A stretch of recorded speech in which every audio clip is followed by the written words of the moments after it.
There are some particular hoops that you have to jump through. Yeah, and Terry and I, we've got a lot of folks to speak, but actually, those are things that you're going to hear again. Rumors, innuendo, horror stories about FHA. If you haven't used FHA previously, where, oh, Davis Bacon. Well, guess what, guys? If you're getting any form of public funding, which most of these deals are for gap funding, Davis Bacon is applying it. So and also in Texas, that's a wage scale published by the Department of Labor. You guys probably already know this if you're dealing in this world. The term is like minimum wages that your bricklayer, your sheet wall or sheetrocker, your painter need to get paid.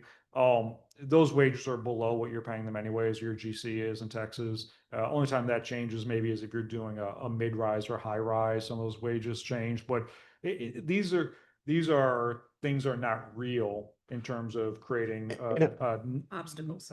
I would say also, if anything, if you're going to have to deal with Davis Bacon, in some ways FHA is better because you have HUD involved with it, with the rate, and if there is a problem later on, the buck kind of stops with HUD on that because they were the one that told you what the wage rate was. So I've seen that be a benefit to a developer. Sorry, Terry, I took the. Did you want the clicker? No, I didn't mean to take it from you. You've got the best pictures and, most control. Ready? It's legal time. Yeah, it is. So up until very recently, Josh, if you were lucky, you got Josh as the HUD closing attorney on any FHA or RAD or otherwise federally subsidized transaction. So You can still get me, just in a different role. yeah. Since you're recently separated. Yes. Probably the best way to save time in what otherwise might be to some a long process while you're waiting for that firm commitment is to make sure you have all your ducks in a row, make sure title and survey are as clean as they can get them. So Josh just sees a nice, maybe makes a comment here or a comment there, certify the survey to HUD, and then put a bow on it and you're done.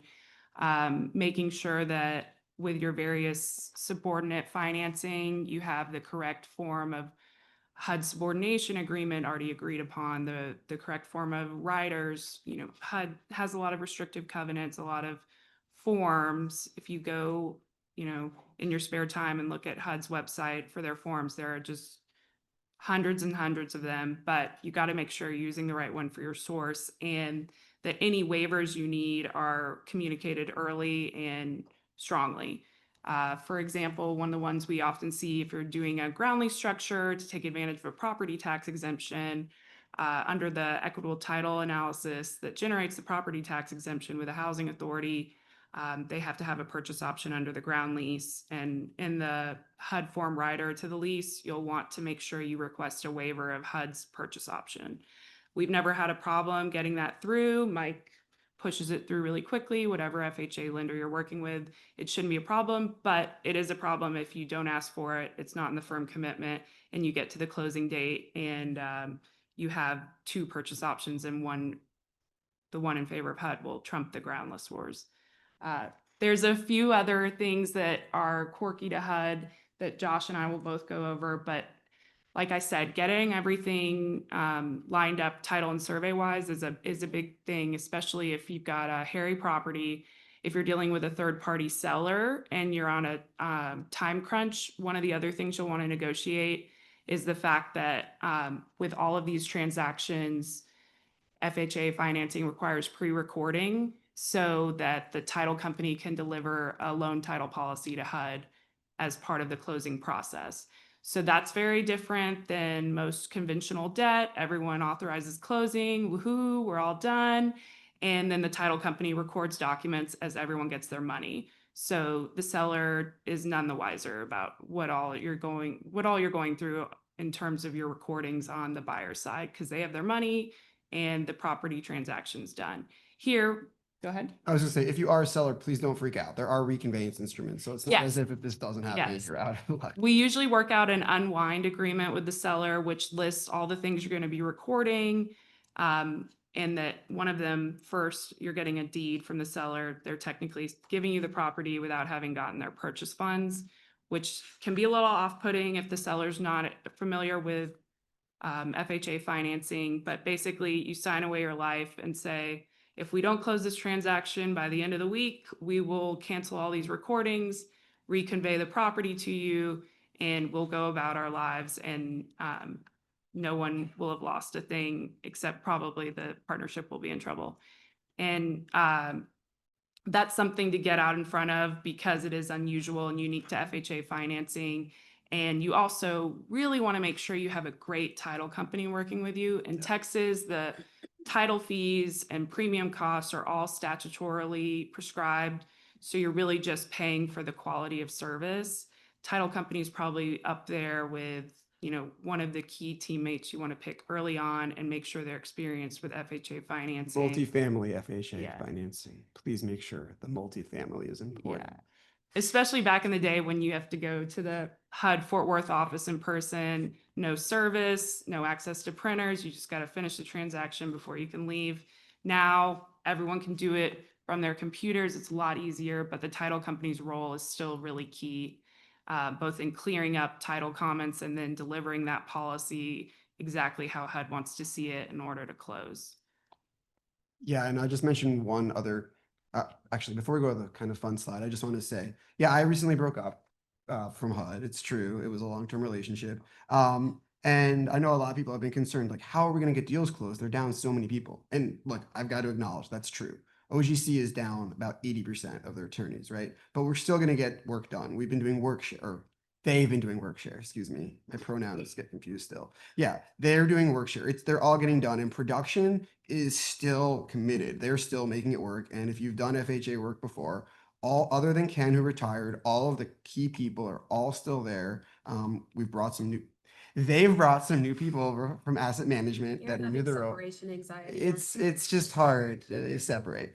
So I just want to say, like, it's still getting done, right? But a thing to keep in mind is for everyone in this room, it's a LIHTC transaction with FHA financing. To HUD, it's an FHA deal. So to have the team that's seasoned to know how to get that through HUD, because to say it's a bond deal is what happens, is not necessarily the most compelling argument to make to HUD.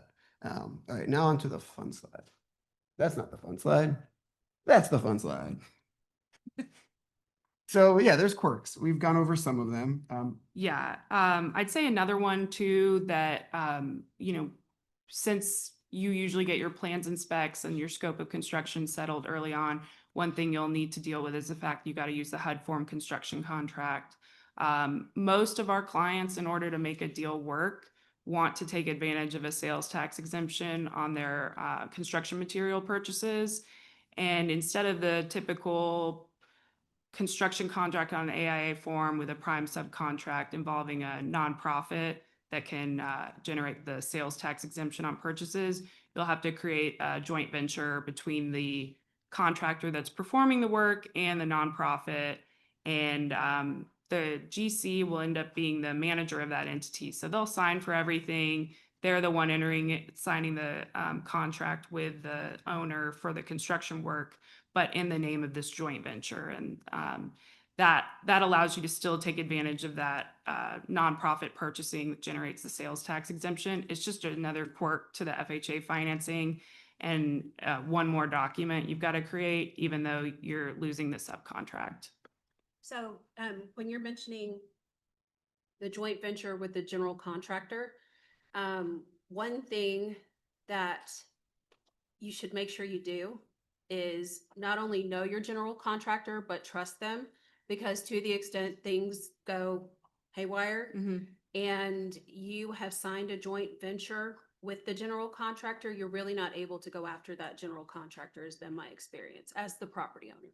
Right. It's you want to make sure that the joint venture agreement itself between the nonprofit and the contractor both protects the nonprofit from any construction related liability, because that's squarely in the domain of the contractor, but also make sure that the owner has typical remedies. And, you know, the HUD form construction contract is what it is, but I think you'd want to make sure you keep all those provisions in there and protect the owner and make sure that above all, completion of the project per the plans is prioritized. And I've seen a transaction where a housing authority actually owned a portion of the development and created that joint venture. And when the general contractor did not do his job, they could not go back on him. So it was not fun for the housing authority, but it's just a quick, you Yeah. know, when you're marrying with a HUD transaction, you're not only marrying HUD, you're marrying your general contractor, you're marrying your architect, Mhm. you've married your lender, and your syndicator. So you've got a lot of Partners. partners, correct? And separations are not easy. Mhm. It's true, for sure. I mean, we do see workouts and we do see sometimes a GC having to get swapped out. But yeah, for sure, the joint venture, when you're doing a joint venture, that complicates it a good amount. It's supposed to be the happy slide, Terry. Sorry. I was just kidding. Just I kidding. just want to make sure everyone knows what what some of the hiccups could be. Yeah, and I think really the biggest takeaway is having seasoned people, the lender, everyone else on the team, council, consultants that know how to work this program. I will say, when I go to a concept meeting, when I go to the concept meeting, because I get called into those on the complicated ones, or I used to, you kind of know at that concept meeting how this transaction is going to go, right? Because the ones that are really baked and have like great teams involved, especially the lender, they're addressing all these issues. They're proactively asking HUD, hey, is this going to be an issue? Hey, we're looking for this waiver. Versus the ones that are just like, here's our deal. It's amazing, right? And it's like, so I do think that having that on the front end is a big deal. And that reminds me of the one thing I would say. One more thing I would say. I've been seeing more of a bifurcation within HUD where the clean packages are moving pretty close to how they used to move. But the ones that are, hey, this is a significant issue, they're just getting pushed to the back of the queue, which just is a reality of not having the same number of people and the need to be judicious and fair with how you're handling deals. So sorry, that was a long ramble. I know we got a lot of other people. Yeah. So let's go to the funerals real quick. So, okay. So just really reiterating what we said before real quickly. Gauging a team that's great is going to help you be one of the 3 weddings. That's 3 weddings and a funeral, if you didn't get the reference. So you want to be one of the 3 weddings and not the funeral. Environmental review, really important early, though I think that's going to become less and less important as we move through time. And Mike, you discussed already the Davis-Bacon, which is not a big deal, but if you're going 5 stories or more, it is important to consider what the wages are going to be and make sure that everything is being calculated correctly. And all right, let's move on to other people that are not the lawyers. No one wants to talk to us. Oh, damn, one more slide. Okay, so we talked a lot about FHA. There's a bunch of other ways HUD can be involved to make your deal be amazing. Nate Cushman, who's back there somewhere, is going to be discussing that tomorrow. There he is waving his hand. So we'll talk about all that tomorrow. The one thing I do want to flag is the 241 program. So if you already have an FHA insured loan, you can do a 241 supplemental loan to build another phase or do a substantial or insubstantial rehabilitation. And that has been a vehicle that of late has been a lot more attractive because you have that, say, sub 3% FHA mortgage in place. And rather than refinance that, why don't you just take a 241 to do whatever additional work or the additional phase that you want to do on the project? All right, Josh out. Yeah, and this is a sausage making presentation. I realize, holy cow, we start with the lawyers. That's usually you end with the lawyers. I'm going to ask you to take out your pens, your laptops, 3 things to write down to take away from this presentation. And then I think after I go through my stuff, Robbie will talk timelines, how FHA overlaps. That's always the biggest concern about how do you overlap an FHA application process with a tax credit process. And I might annotate some of that as we go. But 3 things. It's never too early to start talking to a lender. I mean, it's logical, but so often we deal, and it's market rate and affordable developers. Hey, we want this deal to be baked a little bit further. We want to know, be a little more certain before we talk to a lender. You're not wasting our time. Okay. In fact, you're saving us and you time and aggravation later if you're talking to us at the outset. Secondly, tell your lender everything. Okay. And I'm going to go into some of those questions that I'm going to be asking, but to the extent that you're anticipating these questions before your lender asks, it'll be very helpful. And then finally, and this echoes what Josh and Sarah said. Note at the end of the day, FHA is the last stamp on everything. Okay, well, you're looking as a tax credit transaction. They're looking at it as an FHA insured transaction. And that doesn't necessarily mean that they're reviewing, going through a long process, but just whenever you think about timing, know that any adjustments, again, we'll talk more about this in a second, any adjustments you make in your transaction, okay, they get last look at. And it can be a very quick last look, but they get last look, and that could hold up closing. And three things: never too early to start with a lender. Tell your lender everything, and just anticipate that the last look's always going to be with FHA before they authorize closing. All right. So what are some of the things that we're going to be asking for? That, again, if you're thinking proactively and you can feed your lender, it'll make the process go quicker. We're going to ask you, and we're going to need to know as soon as possible who your team members are. And for team members, it is not just you as the sponsor and your equity. It is architect, general contractor, management agent. And we recognize a lot of that stuff's not always known until late in the process, but don't know it and not tell us. Okay. Or even tell us early on, like it might be A, B, or C. There's information, due diligence that we need to do on each of those parties, collect documentation. It's not hard, it's not difficult, but there is some labor involved. Okay. So waiting till the end or switching out at the end and not telling your lender, okay, is just going to hurt you, create additional delay. So who are those team members? Secondly, we're going to want to know as early as possible. Again, that's not day one, but as early as possible. When do you expect plans to be completed? Okay, on new construction, the timing of plans and then the timing of the construction budget is critical. Okay, and we can work with FHA that we don't need final versions of either when we submit our firm application. Okay, but as soon as they say yes, okay, to that firm application, that's our terminology, our application for mortgage insurance. As soon as they say yes, they commit to insure the loan, we're hopefully going to have that budget and final plans and budget in hand immediately. So we can go right back to them with what we call an amendment to the commitment that incorporates those changes. That's what's going to get you to closing as quickly as possible. What unfortunately happens is FHA will do their work. We'll get a commitment, and then we're still not sure about plans. We're still making changes. We're still making changes to the budget, and timing drags out because of those items. Okay, so we're going to want to have at least a game plan for when plans will be complete, when a budget will be complete, and when permits will be ready. We can't close until you have permits to build the property. So that's something to anticipate. And is sometimes slightly different than other forms of debt. Okay, so we've got to build that into the timing and understand that's usually the limiting factor on when we can proceed and have closing. You have to purchase those permits. prior to Yeah, closing. yeah, great point. So, permits need to be in hand. The general rule of thumb is try to actually secure those, pay for those about a week. Maybe it doesn't have to be a week, but about a week before closing is scheduled. Okay. So that, and then you'll be instantly within a week, reimbursed for those at closing. But build that into your budget or how you look at your pre-development, that you're gonna have to put some funds forward right before closing to get those permits, and then hopefully reimburse just a few days later. And also you will have to fund a lot of your reserves. Sorry.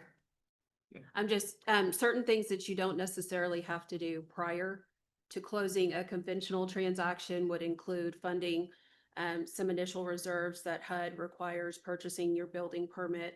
And when you were talking about the construction budget, the contractor is supposed to actually have bids from their subcontractors. So they're supposed to hold it through this process. And with volatility, I know that that's been far more difficult than it was previously. No, a great point, Terry. And again, this is the sausage making of this. This is what you have to work with a lender that understands the process and will kind of walk you through this. But as I mentioned, ideally with an FHA transaction, you come and you want to build 300 market rate beautiful units, getting $2 a square foot rents wherever you want. Ideally, with that market rate transaction, we will have nearly complete plans and a pretty solid construction budget. Okay, very, very close to final construction budget at the time that we make application to FHA. Okay, with only minor tweaks allowed before closing. FHA does make an allowance because they want to do affordable housing. They want to do tax credits. Then we have much less than that. I mean, they even call them 50% plan set at our application to be finalized during their review. And then the construction budget kind of runs along with that. Obviously, you don't have a final construction budget based on 50% plans. But that's what we want to time up. What you want to time up is it's going to take FHA about 2 months roughly to review our application. you want to get your plans and your budget finalized during that period. So as soon as we get them to say yes, we're ready to go back with the final set of documents so then we get closing scheduled as quickly as possible. But yeah, very difficult to hold cost throughout that process. All right. And you know who your team is, and you know a lot about plans and construction budgets. Partnership agreement, man. I know you're going to negotiate your partnership agreement with your equity up until like 11 minutes before closing. Damn, that makes life hard on us. Why? Because FHA stamps everything. They're the last review. Okay. So that's just work with your lender, make their life a little bit easier, that as you have negotiations and as you have turns, keep them informed of where you are on what that final equity pricing is going to be, what that final pay and structure is going to be, because I'm going to have to take your information, translate it into a form that FHA will be used to seeing and get them to approve it. Okay. And it's not approving, it's just reviewing, again, kind of stamping that, hey, this is what the deal looks like. Okay. This is what we're signing up for before we get closing. And some of this even has to be before they'll schedule a closing date. So that's very, I know equity kind of continuously shifts. And HUD knows that it should. Just Yeah. to be clear, I don't want anyone to think that's actually going to be an issue. Yeah, if it was way below what was anticipated in the underwriting, but everyone knows at HUD that the numbers were a best guess when we first got it. Yeah, That they're going to change a week, maybe even less than that before we close. That's Right. not a surprise to HUD. Yeah, exactly. So, and that's why I say stamped. It's not even that they're doing an in-depth review, or it's not approval, disapproval. It's just acknowledgement. Okay. And we've got to build in a little gap there where we can turn it over to them and have them acknowledge that they understand what the transaction looks like. Yeah, same thing with bridge debt. And again, I know these are all things that are moving targets, but if we have a understanding throughout the process of who your bridge loan provider might be, will be, what the terms of that is, that loan will be, that is critical. Those are things that we need to know for our underwriting and get FHA approval on. Two other quick ones, and Sarah mentioned part of this is the extent that you have a public partner. Okay, and almost everybody does for a tax exemption, whether on the real estate or the sales tax or both. Share that information. Okay, what is their role? What's that partnership going to look like? If it's on the GC side for the sales tax exemption, we have to do this funky thing starting about joint venture. It's a lot easier than it sounds. Okay, and it's done on every tax transaction just about, and PFC as well for the most part. These are things that we need to do. Don't wait to the last minute to have that conversation, either with your GC about setting that up or with us. Or your lawyers about the legal documentation. Again, same with if you're going to have a public partner, you get a sale or real estate tax exemption. We need to know who that is. And there's a waiver process that we have to go through with FHA to allow them or allow us to underwrite the tax exemption. They'll approve it, but we just have to go through that process. And the other thing, Mike, when you're mentioning the attorneys, it's not only important to have an experienced FHA lender, it's really, really important to have an experienced attorney who's used to dealing with the HUD documents and all the requirements. And if you are used to doing conventional debt on your 9% tax credit deal, just make sure that your team that you're working with has the depth that's necessary to get this to the finish line. Exactly. Okay. And none of this is rocket science. Right. I mean, it's just, if you, I'm not good with what the Romance languages are. I mean, like Spanish and Italian, I don't know, probably aren't that far apart, but they're enough apart, right? That Spanish and Portuguese. there we go, Spanish and Portuguese, if I can say that. Okay. I mean, it's all similar. It's just the slight differences that you would rather hire somebody, whether it be a lender, a general contractor, a lawyer, whatever, that speaks the language that you're going to be conversing in. Right. Okay. And does, so that's their native language, not one that they picked up along the way, from what's that app that you Duolingo. Yeah. You want a native speaker, not a Duolingo convert. You can just get an earpiece now. I mean, from what Yeah. I understand. Hey, final piece. Right. Secondary financing. Same thing, and I know that you guys are going to you saw Hughes House had 8 different pieces of secondary financing, mostly from public entities.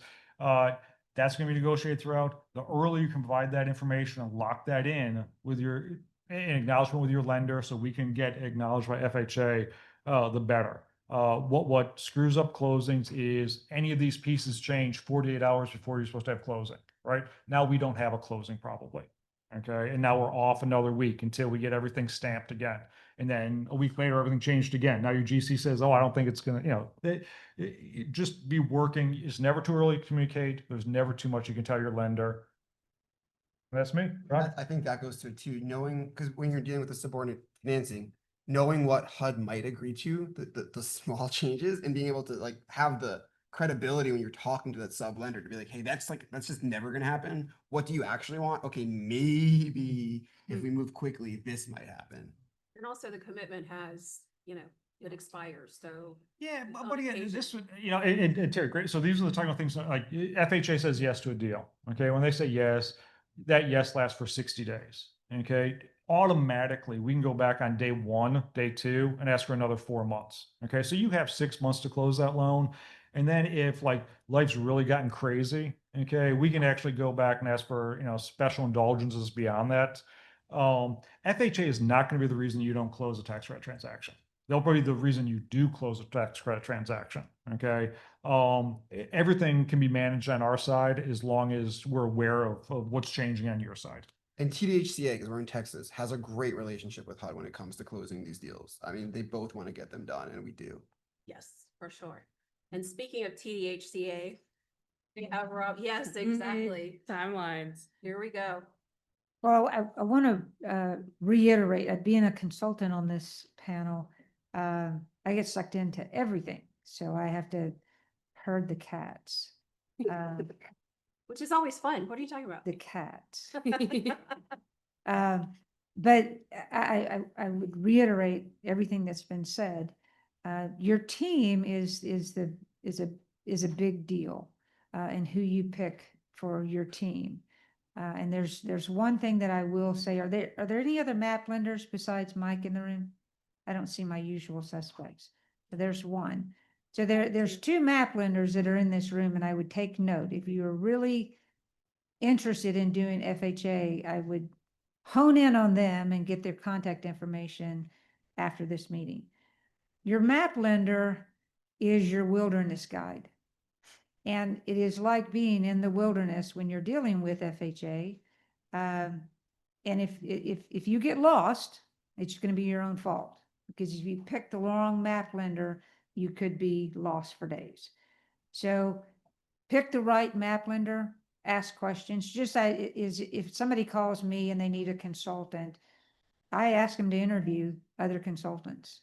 Make sure they pick the one that they want, the one that works well with them, the one that knows what they're doing, and make sure you're picking the right horse to ride on. So Because it's more than just personality. It's like true experience in someone. that's with correct. relationships. Uh, That's the most important thing. Mike and I have worked very well together on many deals, and it's because we try to work ahead of the process. He talked a lot about paperwork and getting things in on time and blah, blah, blah. I'm going to go through the timeline. I'm going to echo the title company. Make sure that you have a title company that not only knows FHA, but they have worked with tax credit deals and multifamily. They understand all of the pieces that you're putting things together. That title company is what's going to close this deal down. And if your guide doesn't know what they're doing, you're going to be lost and your deal is not going to close timely. Your map lender is the exact same way. They are going to get you to the finish line. It's not HUD. It's not me. It's those 2. They are going to get you through, because your map lender is the one that gets you through the HUD process. And they're So actually the direct contact with HUD. that's correct. And you aren't, so. Yeah, you don't get to walk into HUD. It's your map lender that is going to be that contact. So make sure you pick those people, okay? Also, with your attorneys is the same way. Get an attorney that has dealt with all the programs that you're trying to do. Don't just pick some that has done something with HUD. Also get an attorney that has done tax credits as well. If you're trying to marry those 2 programs, which is exactly what this session is about, you're trying to marry FHA and tax credits in the same thing. So those things are very important to make sure you get a team that has worked on the programs that you're trying to do. So I'm going to kind of work through a timeline for both a 9% deal and a bond transaction and kind of run through that pretty quickly. I think you only have the timeline for the bond in the, Here's, Okay. no, I have both. you have both? Yeah. We have You wanna 4% start at up right 9? now. Either way, yeah. Okay. Is that? 4%. Okay, so 4%, we'll do that one first. If you've done a 4%, and this is a Texas process, okay? So, the Texas process, you have three different things that you're dealing with if you're gonna have an FHA. So you have TDHCA, and we're doing rulemaking in the TDHCA. You have the bond review board that actually controls the process of the bond transaction. And then you have HUD. So HUD's your finance. And TDHCA is doing your tax credits. So you have three different agencies that you're having to deal with, or the governmental agencies. In Texas, you have, if you're going to participate in lottery, those applications are submitted to the bond review board in October. And then if you actually are going to get, if you have the luck of the draw and you're going to get a reservation in January, then you're going to have, you want to have your engagement, with a bond transaction, you really want to have your engagement in the fall with, your lender. I try to do that early, just so I have them up and I have them out there and I know exactly what's happening with my transaction. And so you have them engaged, you want to make sure that they're moving through the process. They're going to, Robbie, let's make a joke. Everybody's leaving. You know, I'm joking. I I made a you joke. gonna throw something? Please don't Okay, leave us. Thursday. No. But this is not rocket science, and it's kind of boring, but this is gonna get you through the actual timeline. You're gonna have your concept meeting in November, or November, December, but this is where your lender is primary, because they've got to do things and get everything ready for your concept meeting. You've got to have stuff into him, and that is the information that he was asking you for. Know what you're doing, get your information. If you have your lender information and all that, that's what your map lender is going to do. And I'm gonna point at Mike, because he's my right hand over here. You for point right to now. Patrick too, you know, he's just as guilty as I am. But that you want that information to them in fall, so that when you get your reservation, and that in Texas, you have a reservation for bonds and it's a 180-day window. If you don't get your bonds closed down in that 180 days, you have to start over. It's not HUD's fault. It's not anybody else's fault. It's just you have a 180-day window, so you have 6 months to get it shut down. So you got to be moving, and you need to be moving before you get that reservation. Okay, so if you get the luck of the draw, you're going to have a January reservation. You're going to get that. Your HUD lender is going to be getting, you're going to get your invitation letter. All that's going to come through. They're going to be turning in application to HUD in January. And they're going to have your firm application submission in February. You're going to have what we call a 35-day filing from the bond review board in March. And you're going to submit your full tax credit application to TDHCA for your tax credits in March as well. And there is a shortened or condensed application that goes into TDHCA for 4% as opposed to 9. Yeah, it's not as much, all the scoring and stuff, Right. is eliminated. But then you're going to go through review. Now, I would encourage you, when you do your due diligence calls, that you start those early. And I don't like paying lawyers more than I have to, but when you're dealing with HUD, I like to have them on earlier, so that especially when you have a capital stack of the one that you saw earlier, have everybody in there. If you have city funds or whatever, or if you have, well, federal home loan bank doesn't normally get on your calls, but if you have a lot of funding that are in your process, I would make sure you have all those entities on your due diligence calls, so that everybody knows what's going on. Bring title in early, just so you don't have hiccups when you get down to that last 30 days. Because if everybody doesn't know what's going on, you're going to have a lot of hiccups at the last part. Then you get down to those last 30 days. normally the last 45 is really busy, but those last 30 are gonna be, stressful. Trying to get, and I'm not gonna tell you that FHA is a walk in the park, because it's not. But it's gonna be a lot easier if you pick the right team. There's a lot more paperwork. If you have the right map lender, they're gonna get it straightened out for you. You know exactly what you have to fill out. Mike's team will send you a barrage of stuff, and you're just gonna go, oh my God, I've got to fill all of this out. It's not so bad. It's a walk. It is. Once you understand going it, to it's give not you- so bad. It It's is. trouble. The- It the- is. The first time you see the packet, you're gonna go, oh no. And and when I- you realize the number of forms that you have to duplicate with Can we every. please end on a high note? Oh, it's all great. It is, Josh. But the thing is, it does get better. After you get through the first, it's like doing your first tax credit deal. If you've ever done your first tax credit deal and you go through that application of 700 pages, I mean, you're floored. But I mean, you're dealing with a governmental agency. There are going to be a lot more, things that you have to do. There's more hurdles you have to jump. There's more hoops you have to get around. That's just it. I would not trade HUD as a partner, though. They are one of the best affordable partners that you can pick. They have the best financing for you. Yes, you do have to jump through a few more hoops, but you can't pick a better partner. I've said that I don't know how many times. Mike and I used to have the Mike and Robbie show. And we went around the state doing this session. It was an all-day session, and it was nuts and bolts from start to finish. With a little bit of tap dancing at the end, right? Yeah, In we spirit. had a packed house whenever we did it. But it took you from start to finish. So, I'm very sold on FHA. It does take a lot of work, though. It's not a walk in the park. Hey, Rob, if I could, and I know we've got time limitations here. Right. This graphic illustrates the point I made earlier about start as early as possible. Mhm. Okay, start before you think you need to start. Okay, 6 months, 4% deals are difficult from every perspective to close in 6 months. So what do? You cheat and you make 8 or 9 months out of this. Okay, pick that lender you want to work with in November.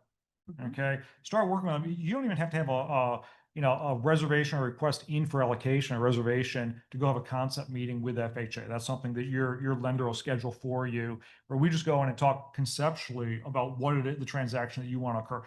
That's a necessary threshold that we have to cross in order to make application. But why wait till you already have the 6-month clock starting? If you do, not gonna say we can't close it, but now you're making it very difficult. So let's get that out of the way beforehand. Okay. Engagement of third parties. Okay. That's something else to consider. Ideally, you would engage the third parties we need for our application: appraisal, market study, environmental, ARC and cost review, or at least the first 3 before you have that allocation. Okay. On a 4% deal. And this is a question you have to wrestle with. How much funds do I want to put into this before I know for sure I'm going forward? But if you want to guarantee that we're not going to run out of time, spend $25,000, gauge your appraisal, market study, environmental, okay, before that allocation comes out, so that, the 2 months is going to take to complete those roughly, okay, you're not spending out of your 6 months that you have to close. And then if you do that, the process works fairly regularly. What I'll say is anticipate you're going to close. And again, we can make this better, but to be able to sleep at night, you're going to close about 4 months after you get plans and a construction budget that we can submit to HUD. Okay. It'll take us a little bit to put our application together, not a week. Okay. It'll take HUD roughly 2 months to review. And then with all your wrestling with equity, it's going to take another 2 months or a month and a half to close. Okay. So just kind of think back through that. We have to have everything else ready for our application before, the final budget comes in, or the next final budget comes in. So I took some of your time, but you can't start too early. Yeah. Oh, so- Mark, I apologize. No. But what I wanted to say is, once you're closing and we're moving down the road and you've got a beautiful project that is complete and you've gone through your non-recourse construction loan and you're about to start your permanent financing, that's where you need your accountant to come in and cost certify, and HUD also requires annual audits. So Mark, we can turn it over to you and talk a little bit about that process. Yeah, thank you. And I know it's almost lunchtime, so I'm gonna get through this really quick. But like everybody talked about, where you're working with established title companies and lawyers and bankers, you also want to make sure you're working with a CPA who has experience in the space. Not just one who has maybe experience in tax credits or maybe experience in HUD, where there are a lot of firms out there who maybe specialize in one or the other. But you want to make sure you're working with one who knows the knowledge of both, that, working with the annual audits that Terry was talking about, where you're going to have your CPA having to make sure you're maintaining HUD compliance purposes, where there you're also having the tax credits and needing to certify with TDHCA, possibly even needing to have a mortgager's cost certification with the lender, depending on the overall structure. So you're going to want to make sure that you're working with an established CPA. And I'm happy to talk to y'all more. We got a hall set up. We're in one of the big booths up front, so come talk to me and my colleagues. But otherwise, hope y'all enjoy lunch, and thanks for coming to talk with us today. Yes, but the other most important thing your accountant does is once your property starts cash flowing, they give you the calculation of surplus cash flow, which is how you get paid from your property. So Most importantly, yes. yes, because we want to develop positive cash flowing properties, and I really do thank each of you for being here. I do apologize to everyone. I was late. We have a couple of questions here. I just want to say one more thing, which is we talked all about LIHTC. FHA also works with new markets and historics. So That's w- right. with LIHTC or without LIHTC, so that they all work. I know we focused on 4% a lot, but there's a wider world. And please do look at the materials, because I found that the timelines Robbie put together were very helpful. And Mike, are you gonna? Yeah, I'll grab this. Hey, great question. Great question. You guys haven't seen the question, so you don't know that's a great question. Question came in. The prepayment penalty structure on an FHA transaction, insured loan. Okay, so the question is, hey, it seems like that's a bit onerous. That's difficult to manage if we're at a high interest rate now. What if interest rates go down later, but I've got to pay a prepayment penalty to get out of my current loan? Let's first talk about what the structure is. Amortization begins on an FHA loan like clockwork. There's no variance from this. Beginning of month 5 after construction was originally supposed to complete. Okay, so we consider that year 1. Amortization on that 40-year loan has begun. That's year 1. If you wanted to pay off that loan that year, you'd pay a 10% penalty on the outstanding principal balance. Okay. FHA does not have any rules other than the FHA rules. Then in year 11, that loan will be at par. Okay, so generally these are structured so that each year there's a 1% decrease in the prepayment penalty on the outstanding principal balance. That doesn't have to be. Okay, there can be some negotiation up front for a shorter prepayment window, but I've never seen that been beneficial to a borrower. Okay. I always say bank always wins. Okay. To get a shorter prepayment penalty or lesser prepayment amount, you're going to pay a higher interest rate. Today, a higher interest rate means you're going to have less loan proceeds. You're going to be back into the bad position that you were before, that you've got a gap in your capital stack. Okay. So the 10-9 all the way to 1 to par is the normal. How can this get better? If rates with an FHA loan, if rates drop significantly, say 3 years from now, and we saw this from like deals that were closed in 2018 and then to 2020, 2021, there is a very low touch, nearly fee-free way called interest rate reduction, IRR, that we can drop that interest rate. I'm going to tell you up front, part of the way we drop that interest rate with no fees, no money coming out of your pocket, is that to pay off that prepayment penalty, the bond buyer, this is getting too technical, the bond buyer is going to ask for a little bit higher interest rate. Point is, we need rates to drop significantly, at least 100 basis points, probably more, before you can take advantage of the IRR. But it's a real thing that we had dozens of borrowers go through in like 2020, 2021, when rates were significantly lower than when they closed them in 2017, 2018. So I can tell you, I personally closed the transaction with you with a 2.5% interest rate. I closed another one with another FHA lender at like 2.23%.